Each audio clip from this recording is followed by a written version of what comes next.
नमस्कार सुगरण फॅमिली. आज आपण क्रिसमस आणि नवीन वर्षासाठी खास हेल्दी प्लम केक बनवणार आहोत. हा केक बनवण्यासाठी आपण मैद्याचा वापर न करता गव्हाचे पीठ वापरले आहे आणि ड्रायफ्रूट्सने सजलेला केक दिसायला जेवढा सुंदर आहे तेवढाच खायला पौष्टिक आहे. इथे मी गॅस आणि ओव्हन दोन्हीची प्रोसेस दाखवलेली आहे. तुम्ही बघू शकताय मी कट केलेला पीस आहे. बघा कसा सॉफ्ट अँड स्मूथ टेक्स्चर दिसते आहे. चला तर साहित्य बघून घेऊयात.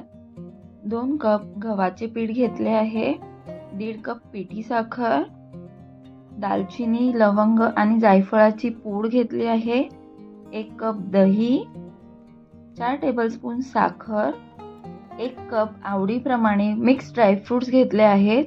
अशी किवी मिळते, ड्रायवाली ऑरेंज स्लाइस पण मिळतं. मी इथे चॉप करून घेतलं आहे, तुम्हाला दाखवायसाठी ठेवली होती. Baking soda, baking powder, butter, oil, vanilla essence, orange juice 1 cup घेतलं आहे. कॅरेमल सिरपसाठी लागेल आपल्याला ही साखर ही ठेवली आहे. आपण इथे इन्स्टंट सोकिंगची प्रोसेस करणार आहोत, त्यामुळे मी इथे एका पॅनमध्ये ऑरेंज ज्यूस आणि त्याच्यामध्ये ड्रायफ्रूट्स मिक्स करून घेणार आहोत. ज्यूस आपलं सोक होईपर्यंत आपल्याला ड्रायफ्रूट्स याच्यात शिजवून घ्यायचं आहे.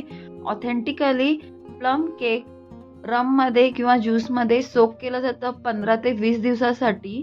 त्याच्यानंतरच ड्रायफ्रूट्सला आपण यूज करतो, पण इथे मी इन्स्टंट प्रोसेस दाखवत आहे, त्यामुळे आपल्याला हे असंच लो फ्लेमवरती 7 ते 8 मिनटं शिजवून घ्यायचे आहेत. तुम्ही बघू शकताय इथे उकळी यायला स्टार्ट झालेली आहे. असंच आपल्याला शिजवून छान ज्यूस सोक होईस्तोवर घ्यायचं आहे. इथे मी जसं ऑरेंज ज्यूस यूज केला आहे, ज्यांना कोणाला रम यूज करायचं आहे त्यांनी पण इन्स्टंट प्रोसेससाठी सेम मेथड यूज करायची आहे आणि तेवढंच मेजरमेंटनी रम पण यूज करायचं आहे. आता तुम्ही बघू शकताय माझं बॅटर शिजलेलं आहे. आता ह्याला आपण थंड करायला ठेवणार आहोत, त्यामुळे मी एका भांड्यामध्ये काढून घेते आहे आणि ह्याला थंड करूनच मग आपण बॅटरमध्ये यूज करणार आहोत. आता आपण पुढे कॅरेमल सिरप बनवून घ्यायचं आहे.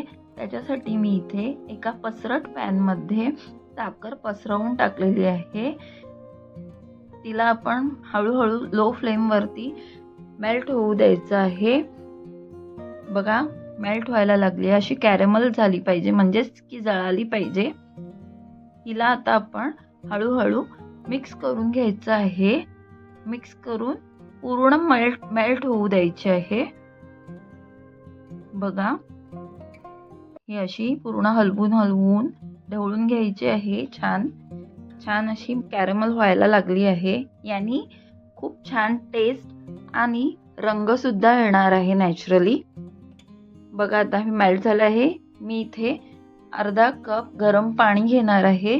गरम पाणी ओतताना हळूहळू ओतायचं आहे, अंगावर उडू शकतं, वाफ येऊ शकते, त्यामुळे बघा असं हळूहळू ओतून घेऊन ही पूर्ण मिक्स करायचे. थोडे गोळे होतात, पण गरम पाणी असल्यामुळे लवकर वितळायला मदत होते.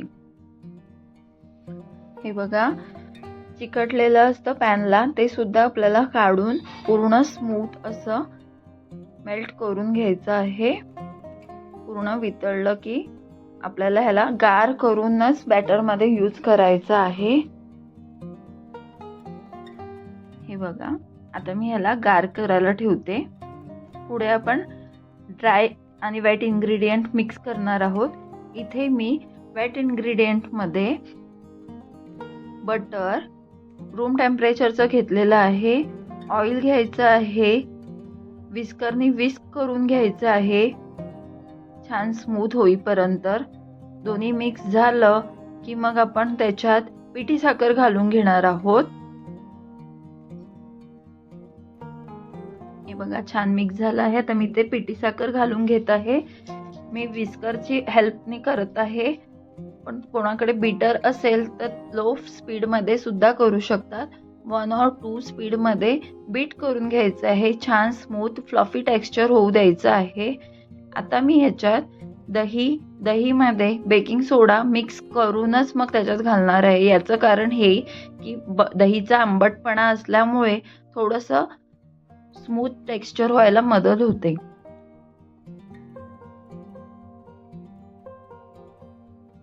हे बघा, आता मी मिक्स करून घेणार आहे.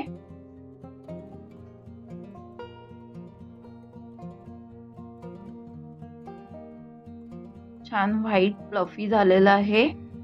हे बघा, हलकं झालेलं आहे. तुम्ही करून बघाल तर तुम्हालाही कळेल. दही आणि सोडा घातल्यामुळे आपलं फ्लफी झालेलं आहे टेक्स्चर. आता मी इथे ड्राय इंग्रेडियंट्सला मिक्स करून घ्यायचं आहे. मी इथे गव्हाचं पीठ घेतलेलं आहे एका चाळणीमध्ये. स्पाइस मिक्स घालायचे आहेत, बेकिंग पावडर घालायचं आहे. हे तिन्ही पण आपल्याला चाळून यात मिक्स करायचं आहे. सीव केल्यामुळे काय होतंय, एरिएशन होतं छानपैकी आणि आपलं बॅटर खूप फ्लफी सॉफ्ट होतं. हे मी ते सीव करून घेतलं आहे. आता ह्याला विस्करनी नाही तर स्पॅच्युलानी आपल्याला मिक्स करून घ्यायचं आहे. छान फोल्ड अँड कट मेथडनी, हलक्या हातानी, ओव्हर मिक्स ओव्हर बीट नाही करायचे आहे. बघू शकताय, हे असं मी छान मिक्स करून घेतलं आहे. आता मी ह्याच्यात ड्रायफ्रुट्सचं सोकिंग केलेलं मिक्सचर आहे ते ॲड करणार आहे आणि आपलं सिरपसुद्धा ॲड करणार आहे. हे बघा, आता ह्याला सुद्धा आपण मिक्स करून घ्यायचं आहे. व्हॅनिला एसेन्स घालून घ्यायचं आहे. फोल्ड अँड कट मेथडनेच आपल्याला हलक्या हाताने मिक्स करून घ्यायचं आहे. बीटर किंवा विस्करचा यूज करायचा नाहीये इथे. हे बघा, माझं बॅटर आता मिक्स झालेलं आहे. तुम्ही बघू शकताय कन्सिस्टन्सी आपल्याला कशी हवी आहे. थिन नाही, आपल्याला पोरिंग कन्सिस्टन्सी नाही, असं थिक बॅटरच हवं आहे. बघा,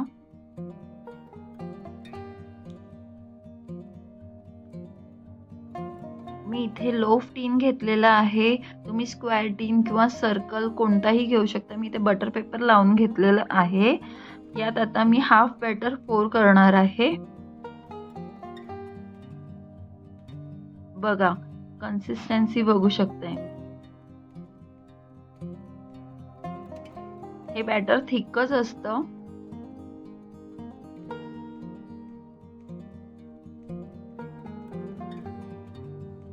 ह्याला टॅप करून घ्यायचं आहे.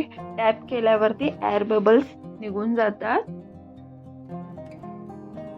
इथे मी दुसरा टीन यूज केला आहे राऊंड 6 इंचेसचा.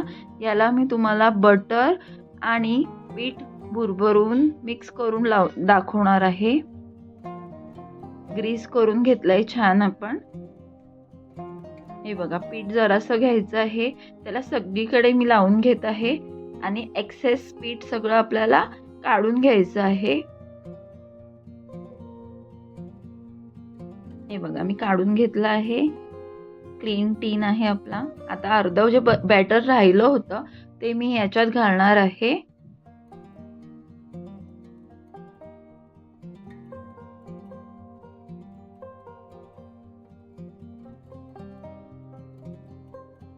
हे घातल्यावर आपण ह्याला टॅप करून घ्यायचं आहे. थिकनेस बघू शकताय तुम्ही बॅटरची.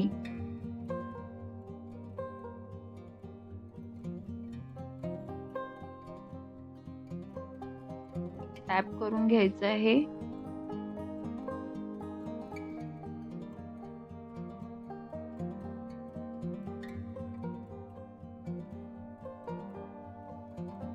ओव्हनची सेटिंग दाखवत आहे मी तुम्हाला. 180 डिग्री बेक मोड 10 मिनिटसाठी मी प्रीहीटला ठेवलं होतं. आता ह्याच्यात आपण लो फ्लेम आपला ठेवणार आहोत 40 to 45 मिनिटसाठी. जर तुम्ही पूर्ण बॅटर यूज करत आहात तर 60 to 65 मिनिट्स तुम्हाला सेम टेम्परेचरवरती लागणार आहे. हे बघा, मी इथे आता 40 मध्ये ठेवत आहे कारण की आपण हाफ बॅटर घेतलंय. मी तव्यावर सुद्धा दाखवत आहे. मी ते तवा ठेवून घेतलेला आहे. त्यावरती मी रिंग ठेवली आहे. काही मीठ वगैरे घातलेलं नाही आहे. आता याच्यावरच मी राऊंड टीन ठेवते. हेवी वाली वेसल्स असेल ते तुम्ही ठेवा. मी इथे कढई ठेवलेले आहे. टोप असेल काही असेल ते ठेवा. एअर नाही रिलीज झाली बाहेर पाहिजे. ह्याच्यात आपण 35 to 40 मिनिट्स बेक करायला ठेवू. डिमोल्ड केलेला आहे मी इथे लोफ टीन मधला केक आपला, आणि हा आपला गॅसवरचा टीन आहे जो मी आता तुमच्या समोर डिमोल्ड केला आहे. बघू शकताय टेक्स्चर ह्याचं. मी गरम गरम काढल्यामुळे इथे क्रॅक झालं होतं.